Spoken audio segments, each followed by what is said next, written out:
After months away, John Marston has returned to his loved ones. While trying to rebuild his ranch and win back the trust of his family, Marston awaits whatever life will throw at him. Once upon a time, a video game would be released, and with that, the story would end. In the early days of the industry, developers had no way to amend or expand a game once the cartridge was in the wild. If a game were successful, the conversation of a sequel would take place, just as it would today, but that was the only way to expand upon an existing game. Fast forward a few decades, and technology was beginning to enable more flexibility. Now, downloadable content provided developers an opportunity to keep their stories running beyond the base narrative. Eager to continue John Marston's journey after the success of Red Dead Redemption, Rockstar San Diego released Undead Nightmare, a downloadable expansion that introduces zombies to the Wild West. This was meant to be my perfect day. Undead Nightmare finds John back at home with his family, enjoying the quiet life of a man who's put his violent past behind him. Unfortunately, almost immediately, his wife and son are infected with some kind of plague that causes them to develop a taste for flesh. Baffled as to what the issue is, John ties them both up and sets out in hopes of figuring out what's going on and hopefully finding a cure. Jack, be kind to your mother. Abigail, teach the boy right from wrong. Both of you. Stop biting chunks out of people. Undead Nightmare reintroduces you to many of the memorable characters you know and love from the base game, complete with their original voice actors. Red Dead Redemption is seldom accused of taking itself too seriously, but Undead Nightmare ratchets up the humor even more. The ridiculous, non-canonical nature of the story is established in the first 5 minutes, and things only get crazier from there. It's abundantly clear how much fun Rockstar is having, with Undead Nightmare managing to be even funnier than the first game. John is once again an incredibly likable character, perpetually ready with a snarky retort. You folks okay? Oh, just fantastic. I just saw my daughter get eaten by some creature sent straight from hell. Thanks for asking. I'm kind of sorry I did. The story in Undead Nightmare does feel more secondary relative to the base game. Whereas Red Dead's narrative often felt like the driving force of the experience, Undead's narrative seems more interested in simply contextualizing copious amounts of zombie killing. Despite this, the writing's sharp and the characters are compelling, so there's little to complain about. Now, if you want to get rid of it, you should go clear the graveyards. Either that, or stop worrying and become one of them. Undead Nightmare places you in the exact same open world that John explored previously. While that may sound disappointing, the hundreds of undead inhabitants provide an ironic freshness to your surroundings. For the most part, you can explore in relative safety, but when you approach one of the game's many towns, you'll encounter a denser helping of zombies. Towns function as safe zones of sorts, but that safety must be earned by eliminating the undead threat. It's through this process that Undead Nightmare really begins to distinguish itself. Combat was extremely prominent in Red Dead Redemption, and it is here too, but the mechanics of the shootouts have changed quite a bit. Undead Nightmare zombies aren't capable of operating weaponry, so you no longer need to worry about taking cover. To make up for this shortcoming, the undead appear in huge quantities and can quickly overpower John if you don't keep moving. Additionally, zombies require headshots to be eliminated efficiently, making them trickier to fell than the human enemies of Red Dead.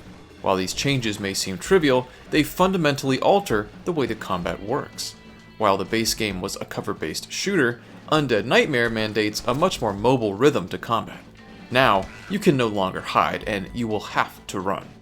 These changes mean that hitting your mark is considerably more challenging than it was previously. Undead Nightmare still features auto-aim, but it just snaps to an enemy's body, not their head. Thankfully, the Deadeye ability is once again at John's disposal, meaning that you can slow down time to pop as many heads as you can handle. Rockstar clearly knew that this skill would be even more necessary than it was in the base game, as it's fully leveled from the start and can be used for a longer stretch of time before needing to be recharged. Previously, it was a helpful tool, now it's a necessity. All this zombie killing requires a lot of ammunition, which doesn't always come easily in Undead Nightmare. At the outset of the game, you'll need to be mindful with your shots, as you've got a very limited quantity. Further ammo can be acquired from looting corpses and saving towns. You'll amass a healthier supply soon enough, but you'll likely still find yourself checking on your stockpile much more than you ever did before. money has no use in the apocalypse, meaning that in Undead Nightmare, the almighty dollar has given way to the almighty bullet. You'll also unlock additional weapons as you liberate towns, enabling you to fire with less concern for rationing.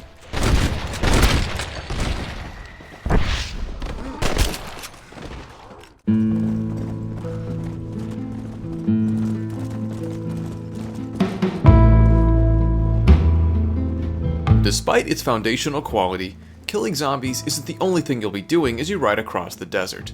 Undead Nightmare features a new set of story missions to tackle, but don't expect the journey anywhere near as long as what's present in Red Dead Redemption. These story missions are where you'll reconvene with the characters you know and love, which is consistently entertaining.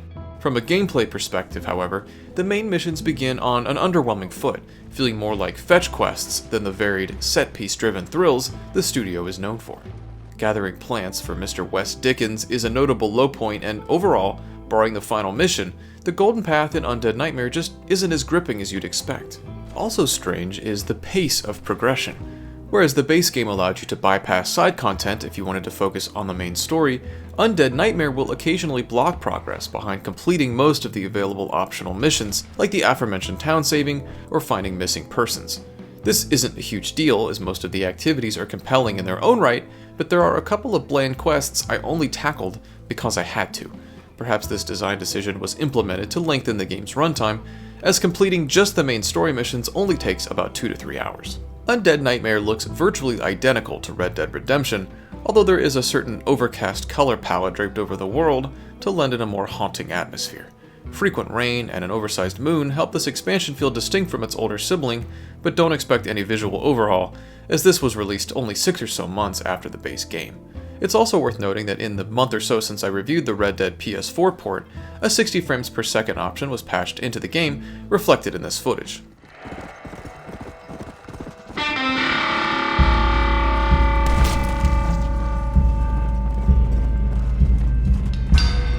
This shorter development cycle can be felt throughout the experience, but ultimately, Undead Nightmare embodies exactly what downloadable content should be.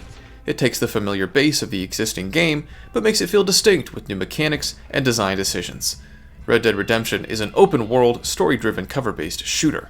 Undead Nightmare retains the world and characters, but fundamentally shifts the way that its core gameplay functions. As a standalone experience, it also has free reign to take its world and story in a direction that wouldn't be possible with a proper sequel. If you're craving more Red Dead and feel it was lacking in the way of zombies, it might be time to get those boots back on.